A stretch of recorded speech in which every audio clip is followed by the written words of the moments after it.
Warangal, Nalgonda, Khammam Congress MLC అభ్యర్థి తీన్మార్ మల్లన్న ఖమ్మం జిల్లా గ్రంథాలయంలో ప్రచారం నిర్వహించారు.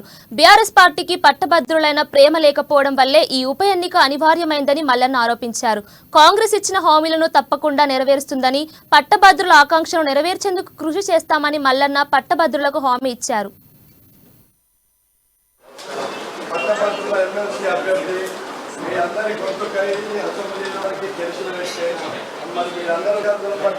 పట్టభద్రుల నుంచి అనూహ్యమైనటువంటి స్పందన ఈసారి ఖచ్చితంగా తీన్మార్ మల్లన్న పోయినసారి అంటే పొరపాటు జరిగింది. ఈసారి ఆ పొరపాటు జరగనివ్వం, మా ప్రతినిధిగా మీరు ఉండాలి అనేటువంటి ఆకాంక్షను వాళ్ళు విలపిస్తూ ఉన్నారు. ఖచ్చితంగా వాళ్ళకు కూడా మేము హామీ ఇస్తా ఉన్నాం.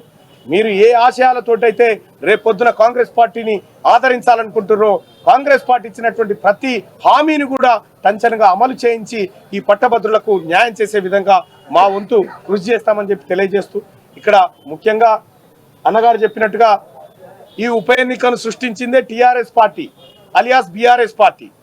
మాకు పట్టభద్రులతోని సంబంధమే లేదని వెళ్ళిపోయినటువంటి బీఆర్ఎస్ పార్టీ మళ్ళీ ఇలా మా ప్రతినిధి వస్తూ ఉండు, మళ్ళీ ఆయన కోటేమని వస్తూ ఉంటే ఏ మొహం పెట్టుకొని వాళ్ళు ఇవాళ పట్టభద్రుల ఓటు అడుగుతారని చెప్పని అడుగుతా ఉన్నాం.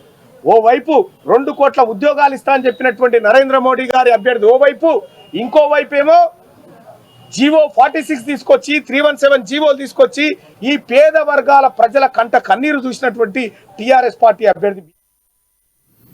ఆసిఫాబాద్ జిల్లా జైనూర్ మండల కేంద్రంలో ఇటీవల జరిగిన ఘర్షణల్లో గాయపడ్డ బాధితులను పరామర్శించేందుకు వెళ్తున్న ఎమ్మెల్యే పాల్వాయి హరీష్ బాబును జైనూర్ వద్ద పోలీసులు అడ్డుకున్నారు. బాధితులను పరామర్శించేందుకు వెళ్తుండగా పోలీసులు అడ్డుకోవడం సరికాదన్నారు. ఏకపక్షంగా పోలీసులు వ్యవహరిస్తున్నారని మండిపడ్డారు. బాధితులను పరామర్శించాల్సిన కనీస బాధ్యత తమపై ఉందని, వారిని పరామర్శించకుండా అడ్డుకోవడం దారుణమని వివరించారు. బాధితులకు వైద్య, న్యాయ సహాయం అందించాలని, దాడికి పాల్పడిన వారిని కఠినంగా శిక్షించాలని హరీష్ బాబు డిమాండ్ చేశారు. ఒక్కరిని కూడా అక్కడికి అలౌ చేయలేదు సార్. అది ఈ రోజు వరకు, ఆ రోజు ఒక్కరోజు ఆన్ ది స్పాట్ అప్పటికప్పుడు చాలా సడన్గా వచ్చారు కాబట్టి